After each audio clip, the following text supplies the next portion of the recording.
బాబాయ్ చెప్పండి, ఈ గవర్నమెంట్ వచ్చిన తర్వాత పరిపాలన పరంగా, అభివృద్ధి పరంగా, సంక్షేమ పరంగా వెళ్తా ఉన్నా కూడా ఇంకా వైసీపీ నాయకులు మాట్లాడుతూ ఉన్నారు, అభివృద్ధి జరగట్లేదు, సంక్షేమం జరగట్లేదు, ఏం జరగట్లేదు మాట్లాడుతున్నారు. ఎలా చూడొచ్చుంటావు? ఇవాళ అభివృద్ధి అయితే 100 స్పీడ్తో వెళ్తుందండి. దాని గురించి ఆలోచించే పని లేదు. ఎందుకంటే గతంలో 5.6 GDPS ఉండేదండి. ఇవాళ వచ్చేసే వాళ్ళకి 12 ఉందండి. అంటే అవి కూడా కాకి లెక్కలు అని చెప్పి బుగ్గ అంటున్నాడుగా. కాకి లెక్కలు చూడడానికి అది కేంద్ర గవర్నమెంట్ ఇస్తుందండి. అది నువ్వు నేను ఇచ్చేది కదండి. గతంలో మీరు చేసిందైనా ఏది వచ్చినా కానీ కేంద్ర గవర్నమెంట్ ఇస్తుంది. ఇదంతా మనమంతటా మనం తీసుకునేది కాదు.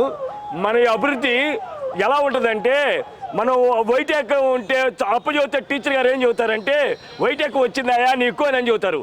అట్టనే మన అభివృద్ధి గురించి అన్ని ఆర్థికంగా ఎన్ని ఇది ఉంటుంది. దీనివల్ల మన యొక్క ఆర్థిక వృద్ధి రేటు తెలిసిద్ది. ఇప్పుడు మన కంపెనీలో 10 మంది పనివాళ్ళు వచ్చారు, మచ్చరేసుకుంటాము. ఆ మచ్చరేసుకుంటే 10 మంది వచ్చారా 8 మంది వచ్చారా అని తెలిసింది కదా. అట్టనే దీని కూడా ఆర్థిక వృద్ధి రేటు అలా ఉంటుందండి. నువ్వు నేను చెప్పేది కదండి. చదువుకునే వాళ్ళకి దాని విలువ తెలిసిద్ది. చదువుకునే వాళ్ళకి ఏం తెలిసిద్ది? దాని విలువ చదువుకునేవాడు తెలిసింది. ఎవరు చదివారండి? మనకు ఒక ఆయన మన జగన్మోహన్ రెడ్డి గారు సరిగ్గా చదివారో లేదో కాబట్టి ఆయన గురించి మనం మాట్లాడుకునేది ఏముందండి. ఫస్ట్ క్లాస్ స్టూడెంట్, నేను 10th క్లాస్ ఫస్ట్ ర్యాంక్ లో పాస్ అయ్యని చెప్పుకుంటున్నాడు కదా. అన్ని ఫస్ట్ ర్యాంక్ లోనే పాస్ అయ్యాడండి. మన ఆర్థిక వృద్ధి రేటు నాసిరెడ్డి ఫస్ట్ ర్యాంక్ వచ్చిందండి. గతంలో మన ఆర్థిక వృద్ధి రేటు 12.5 ఉండేదండి. తర్వాత ఈయన వచ్చిన తర్వాత 6, 5.5కు వచ్చిందండి. ఏది ఫస్ట్ పాయింట్ అండి? కానీ బుగ్గన అంటున్నాడు 6.9 ఉంది, మీరు 6 మా టైంలోనే 6.9 ఉంది, ఈ టైంలో 6.5 ఉందని చెప్పి ఆయన అంటున్నాడుగా. అబద్ధాలు పుట్టెట్టుంటది అంటే ఎట్టుంటది. అబద్ధాలు నేర్చుకోవాలంటే వైసీపీ వాళ్ళ దగ్గరికి వెళ్ళాలి. నిజాలు నేర్చుకోవాలంటే తెలుగుదేశం దగ్గరికి రండి. మరి ఈ రోజు రోడ్డు మీదకి వచ్చి మేము సక్సెస్ఫుల్గా 1 కోటి సంతకాలు సేకరణ చేసాం, ప్రజా ఉద్యమంలో మా నాయకుడు ముందున్నాడని చెప్పి అంబటే మాట్లాడుతూ ఉన్నాడు. పక్కన ప్రైవేట్ పరం చేస్తానికి డబ్బులు పెడుతున్నారు. నిజంగానే పీపీ విధానం అంటే ప్రైవేట్ పరం చేయటమేనా, లేకపోతే పబ్లిక్ ప్రైవేట్ పార్ట్నర్షిప్లో జరుగుతుంది అంటారా మెడికల్ కాలేజ్ విషయంలో? ఇది నిజం చెప్పాలంటే చంద్రబాబు నాయుడు గారికి అనుభవం ఉంది. ఈ అనుభవాన్ని ఆయన దృష్టిలో పెట్టుకొని అన్ని మంచి కార్యక్రమాలు చేస్తాడు. మనం వీళ్ళేదో చేశారని గత 5 సంవత్సరాలు రాజధాని చేయలేదు అన్నట్టే ఉంటుంది. వీళ్ళు ఏం చేశారండి 5 ఏళ్ళలో చెప్పమనండి? ఈ 17 మెడికల్ కాలేజీలు కట్టచ్చు కదండి. ఆయన రాజధాని కట్టలేదు అన్నారు కదా. మీరు 17 కాలేజీలు కట్టడితే మీకు ఇది ఉండేది కదా. మరి మేము కట్టిని కూడా కొలాప్స్ చేస్తానని చెప్పి అంటున్నాడు. నువ్వు కట్టేది ఉంటే ఎందుకు చేస్తారయ్యా? నీకు చేత కాదు కాబట్టి 5 కాలేజీలు కట్టావు. 17 కట్టడానికి ఇప్పుడు అవకాశం వచ్చింది మాకు. నువ్వేమైనా దాన్ని ఏదో చెడు మాటలు మాట్లాడుతుంది తప్పితే మంచి మాటలు నేర్చుకోవాయా జగన్మోహన్ రెడ్డి. 17 కాలేజీలు అనేది ఆయన దాన్ని అభివృద్ధి చేస్తాడు. అభివృద్ధి చేసిన తర్వాత అనండి, అభివృద్ధి చేయకపోతే అప్పుడు మీరు అనండి. అంటే ఇక్కడ 1 కోటి మంది సంతకాలు సేకరణ చేశారు కాబట్టి మేము కోర్టులో కూడా కేసులు వేస్తాం, మా పక్షాన్ని 40% ఉందని చెప్పి మాట్లాడుతూ ఉన్నారు కదా. నీకు పర్సెంటేజ్ ఉందో లేదో ప్రజలకు తెలుసు. నీ 1 కోటి సంతకాలు తీసుకెళ్ళి చెత్త కుప్పలు వేసుకో. నీ 1 కోటి సంతకాలు దేనికి పనికిరావని ప్రజలు అంటున్నారాయా? ప్రజలు ఏమంటారంటే ఆయన 1 కోటి సంతకాలు తీసుకెళ్ళి చెత్త కుప్పలు వేసుకోమంటున్నారు.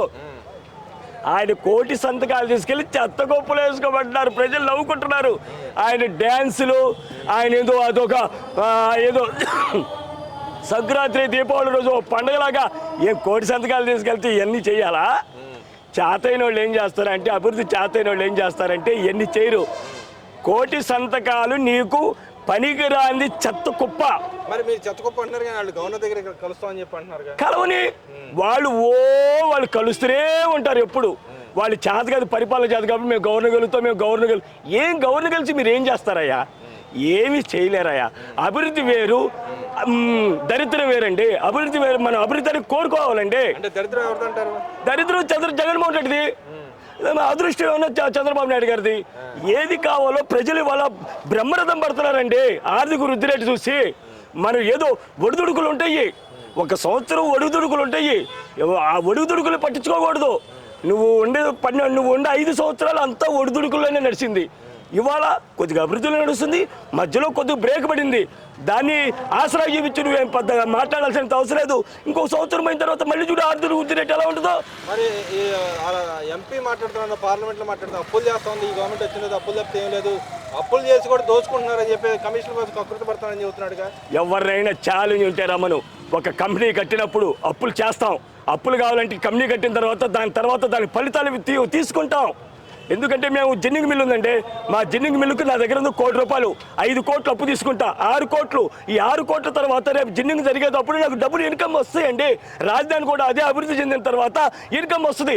ఆ ఇన్కమ్ చూడలేక ఇప్పుడు వీళ్ళు గోల. అంటే ఎందుకని గోల అంటారు? ఆ ఇన్కమ్ వచ్చినా కూడా వాళ్ళకి చేతిలోకి రాదని గోల. వాళ్ళకి అభివృద్ధి చెందితే మళ్ళీ రేపు రాలేరు కదండి. మరి వాళ్ళు మేమే వస్తామని చెప్తున్నారు. వాళ్ళు ఎప్పుడు మేమే వస్తానంటారు. గతంలో ఒక ఛాన్స్ ఆయనకి ఇచ్చారండి, ఇంకెవరని వాళ్ళకి తెలిసిపోయింది. మరి అదే చూస్తుంటే పక్కన పరిపాలన లేదు, వీళ్ళందరూ ఊళ్ళు తిరుగుతున్నారు తప్పితే ఏ డెవలప్మెంట్ తీసుకోవట్లేదు అన్నారు. ఉత్తరాంధ్ర నాయకులు కూడా మాట్లాడుతున్నారు. నిన్నగా మొన్న ఏదైతే కాంగ్రెస్ కానీ ఈ సంవత్సరం వచ్చినా కూడా ఇంకా వాళ్ళు మాట్లాడుతున్నారు అసలు ఏం జరగట్లేదు, అభివృద్ధి జరగట్లేదు, అప్పులు పాలు చేస్తుంది గవర్నమెంట్ అని మాట్లాడుతూ ఉన్నారు. ఉత్తరాంధ్ర నాయకులు ఈ విధంగా ఎందుకు మాట్లాడుతున్నారు అంటారు? అప్పులు అభివృద్ధి, అసలు అప్పులు జరగకుండా అభివృద్ధి ఎలా జరిగిద్దా? ఏ రాష్ట్రమైన తీసుకురామను అప్పులు ఉండాలి, అభివృద్ధి ఉంటుంది, రెండూ ఉంటాయి. ఎప్పుడైనా సరే అప్పులు జరగకుండా అభివృద్ధి జరగదు. అభివృద్ధి కావాలంటే కొద్దిగా గొప్ప అప్పులు చేయాలి. అప్పులు వాళ్ళు ఏంటంటే రాజధాని కొత్తగా డెవలప్ చేసుకుంటున్నాం, అప్పులు కావాలండి. మేము అప్పులు కావాలని మేము చెడుగా మాట్లాడకూడదు. మీరు చేసిన గతంలో చండాల పనికి ఇలా అభివృద్ధి లేకుండా పోయి దాన్ని ఎన్ని సరి చేసే వాళ్ళకి ఒళ్ళు అలసిపోయేటట్టు ఉంటుంది చూడు, అట్ట చేస్తున్నారండి ఇలా పని. అంటే ఇక్కడ మెడికల్ గతంలో చూసాం, ఏదైతే ఎకనామిక్ బ్యాక్వర్డ్ క్లాస్ వాళ్ళకి సీట్లు ఉండేవి, అది జగన్మోహన్ రెడ్డి గారు అమ్ముకున్నారు. కానీ ఈ గవర్నమెంటే ప్రైవేట్ పరం చేసి ఎవరైతే పేదలు ఉన్నారో వాళ్ళకి వైద్య సాయం అందకుండా చేస్తుందని చెప్పండి. నిజంగా వైద్య సాయం అందకుండా చేస్తుంది ఈ గవర్నమెంట్. ఆయనకి తెలిసి మాట్లాడుతున్నాడు, తెలియ మాట్లాడుతూ. ఇక్కడ మంగళగిరిలో ఎయిమ్స్ హాస్పిటల్ ఉంది. రోజు 1,200 మంది 1,500 మంది అక్కడ ఎంత బాగా చేర్చుకుంటున్నారో ఒక్కసారి ఆయన కళ్ళతో చూడమన్నాయా. మంగళగిరి కాన్స్టిట్యూషన్లో ఉంది అది. ఎవరు ఆయన తెలుసాయా? ఆయన చంద్రబాబు నాయుడు అప్పుడు కేంద్ర గవర్నమెంట్ని అడిగి ఎయిమ్స్ తీసుకొచ్చాడయా. ప్రజల ఆరోగ్యం కోసమేగా, దోసుకోవటం కోసం కాదయా. ఆయన చేసే మంచి కార్యక్రమాలు ఇవ్వాలని నేను చెబుతున్నా, మరీ చెబుతున్నా. అభివృద్ధి అనేది 100 స్పీడ్తో నడుస్తుంది, దీన్ని ఎవరు ఆపలేరు. అంటే వాళ్ళు ఇంకో మాట కూడా అంటున్నారు, మేము సీట్లు తెచ్చుకుంటే రేపు మాదే రాజ్యం, అప్పుడు వచ్చిన తర్వాత అందరం రప్ప నరుగుతామని చెప్పి ఇంకా మాట్లాడుతూ ఉన్నారు వాళ్ళ నాయకులు. వాళ్ళు రప అన్నంత కాలం వారి దరిద్రం ఇంకా కొనసాగుతూనే ఉంటుంది, డబ్బులు తాగిద్ది. ఎవరికంటారు? వైసీపీ వాళ్ళకి. ఈ రపరప నాశనం కానీ వీళ్ళు దినం చేయ, వీళ్ళు ఈ రపరప మానుకోరు, వీళ్ళు మానుకోరు, వీళ్ళు గవర్నమెంట్ కూడా వచ్చేది లేదు. అంటే వాళ్ళ అంబడు కూడా అంటున్నాడు రపరప వద్దన్నా కూడా వీళ్ళ నాయకులు ఎందుకు మాట్లాడుతున్నారంటారు? వాడికి తెలుసు, ఎందుకంటే ఆ లా చదివాడు కదా. లా చదివాడు కాబట్టి అరే ఇది అంటే ప్రజలు కొడతారా, మనల్ని కొడతారా, మనం అనవాకడ్రా అనేది. అందుకని అంబటి రాంబాబు అనేది. రపరప అంటే ఏంటి? తన్నులు తిండించుకోవడం, తన్నులు కొట్టుకోవడమా? అది కాదండి. న్యాయ వ్యవస్థ వాడిని తెలుసు కాబట్టి ఆ మాట అనవాకంటున్నాడు. అది మరి పవన్ కళ్యాణ్ గారి గురించి కూడా ప్రతిసారి మాట్లాడుతున్నాడు. ఆయన కాన్స్టిట్యూన్సీ అభివృద్ధి చేయట్లేదు, కనపట్టలేదు. ఇంకో పక్కన కుర్ర రాజకీయాలు చేస్తున్నాడు, కులాల మధ్య వివక్ష చూపిస్తున్నాడు అని చెప్పండి. నిజంగా ఆయన ఆ పరిస్థితిలో ఉన్నాడంటారా? అలా నా జిల్లాలో కానీ ఆయన కాన్స్టిట్యూన్సీలో అలా చేస్తున్నాడు ఆయన? మొన్న నేను వెళ్ళాను, గొల్లపురంలో వెళ్ళాను. ఇవాళకి అక్కడ దత్తనాథ క్షేత్రం దర్శనానికి వెళ్ళా. ఇవాళకి 15 రోజులు ఏమైంది అనుకుంటా. నేను అక్కడ అభివృద్ధి బాగుందన్నా, చాలా బాగుంది. ఇవాళ మా పవన్ కళ్యాణ్ గారు వచ్చిన తర్వాత ఇక్కడ బాగానే అభివృద్ధి జరుగుతుంది. కొద్దిగా మనశ్శాంతిగా ప్రజలు తిరుగుతున్నారు, అందరూ హాయిగానే ఉన్నారు. ఎక్కడ ఏ ఇబ్బందులు లేవన్నా. గతంలో గొడవలు ఉండేవి, ఇలా గొడవలు లేవు. చాలా బాగుంది, పరిపాలన బాగానే ఉంది. చిన్న పొరపాట్లు జరుగుతుంటాయి అన్నా. అన్ని భూతత్తులు చూపిస్తే ఎట్టగా అన్నీ జరగవు కదా. ఒక జిల్లా అన్న తర్వాత ఎక్కడో చిన్న జరుగుతుంటాయి. అవన్నీ పట్టుకుని ఏలాడబడతారా? మంచి చూసి ఏలాడబడండి. 95% మంచి జరిగితే ఒక 5% ఎక్కడైనా ఇది జరుగుతూనే ఉంటుంది. దాన్ని పట్టుకొని ఏలాడబడదు. 95నే మనం పట్టుకొని చూడాలి. పవన్ కళ్యాణ్ గారి అభివృద్ధి కూడా బాగుంది. అదే ఆయన పరిపాలన కూడా బాగానే ఉంది. ఆయన మాటలు బాగానే ఉన్నాయి. ఒకప్పుడు మాట్లాడే మాటలకి ఇప్పుడు మాట్లాడే మాటలకి చాలా బాగుంటాయి. ఆయన గురించి ఇంకా ఎవరు మాట్లాడటానికి కూడా అవకాశం లేదు. అదేవిధంగా ఇవాళ 6,000 మందికి పోలీస్ కానిస్టేబుల్ ఉద్యోగాలు ఇస్తున్నారు. దాంతోపాటుగా అంతకుముందు ఏదైతే డిఎస్సి కూడా అనౌన్స్ చేశారు. యువతకి ఈ గవర్నమెంట్ వచ్చిన ప్రాధాన్యత పెరిగిందే, ఉద్యోగావకాశాలు కల్పిస్తుందా లేదా? యువతకి కొద్దిగా భవిష్యత్తు ఉంది అని చెప్పేసి వాళ్ళే అంటున్నారు. మన 16,400 ఉద్యోగాలు ఏమో ఇచ్చాడు. దాంట్లో మా తెలిసిన అమ్మాయి, ఒక అమ్మాయి ఉంది. ఆమె ఉంది, అన్న ఎక్కడ అవినీతి జరగల, ఎక్కడ చాలా బాగా జరిగింది. గవర్నమెంట్ మీద ఒక నమ్మకం పెరిగింది. రానున్న రోజుల్లో ఇంకా నమ్మకం పెరుగుతుంది. ఎందుకంటే అభివృద్ధి చేసే నాయకుడు దొరికాడు, ఎంప్లాయ్మెంట్ పెరిగింది. ఒక్కసారి పెరగదన్నా చదువుకున్న వాళ్ళకి తెలిసిద్దన్న, అది చదువుకున్న వాళ్ళకి ఏం తెలిసిద్దన్న అంటుంది. అంటే వీళ్ళు అంటున్నారుగా, ఇంకా యువతకి ఏం ప్రాధాన్యత అట్టడుగున ఉన్నారు, రాష్ట్రంలో నిరుద్యోగుల శాతం పెరిగిపోతుంది రాష్ట్రం అని చెప్పి అంటున్నారుగా. అది ఎవరి వల్ల జరిగిందంటారు? నిరుద్యోగ సమస్య గత 5 ఏళ్ల వల్ల జరిగిందా, లేకపోతే ఈ గవర్నమెంట్ వచ్చిన తర్వాత పెరిగిందంటారా? గత 5 ఏళ్ల వల్ల యువత ఎంతమంది బాధపడ్డారో భగవంతుడు తెలుసు. దానివల్లే కదా నీకు ఓటమి ఇంత ఇంత చండాలంగా వచ్చింది.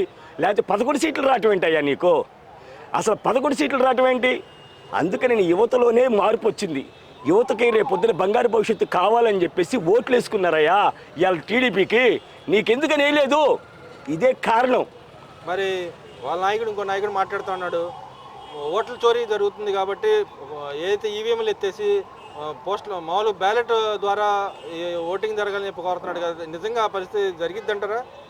ఏ జరిగినా జరగకపోయినా ఆయన వల్ల నష్టం లేదు, ఆయన వల్ల లాభం లేదు. ఎందుకంటే బాబు 15 ఏళ్ళు చంద్రబాబు నాయుడు గారు కావాలన్నారు, కానీ ఈఎంలు తీసేసి మా బ్యాలెట్టే పెట్టుకోమను. దమ్ము చూపిస్తారు, అప్పుడు ఇంకా ఎక్కువ దమ్ము చూపిస్తారు. అంటే వాళ్ళు అన్నారు దమ్ముంటే రమ్మంటున్నారుగా. దమ్ము మా దగ్గర ఉంది. 3 ఏళ్ళు గడవని, ఇంకా 3.5 సంవత్సరం ఉంది గడవని. ఆ దమ్ము ఎందుకు చూపిస్తారు? అంటే బ్యాలెట్ ద్వారానే వెళ్తారు ఓటింగ్ అంటారు. అవసరమైతే దమ్ము ఛాలెంజ్ చూపిస్తాను నేను. బ్యాలెట్ ద్వారా వెళ్ళినా కానీ ఇంకా అత్యధిక మెజార్టీ వస్తుంది. నీ పులివెందులో నువ్వు చూసుకో. అంటే రిగ్గింగ్ చేసే అవకాశం లేకుండా పోతుంటారు. రిగ్గింగా ప్రజలు కొడతారు వాళ్ళని. ఇవాళ ప్రజలు వాళ్ళు కొడతారండి. వాళ్ళోళ్ళు ఎవరైనా కాలిస్తే కొట్టేటట్టున్నారు. ఎందుకని? రిగ్గింగ్ చేస్తే. ఎందుకంటే పరిపాలన వాళ్ళు అంత బాగుంది. నువ్వేదో ఒక భూతద్దంలో ఓ ఓ ఓ అని చూపించిన నమ్మరు. నీ మీద నమ్మకం పోయింది జగన్మోహన్ రెడ్డి గారు. ఆ గతంలో నీకున్న ప్రజలు ఏంటంటే నువ్వు అసెంబ్లీలో ఏదో గొడవ చేశారు, నన్ను ఎట్ట చేశారని ఏ మాయ మాటలు చెప్పి నమ్మి మోసపోయారు. ఇవాళ ఏది చెప్పినా కానీ ఎవ్వరు నమ్మే పరిస్థితిలో లేరప్పా.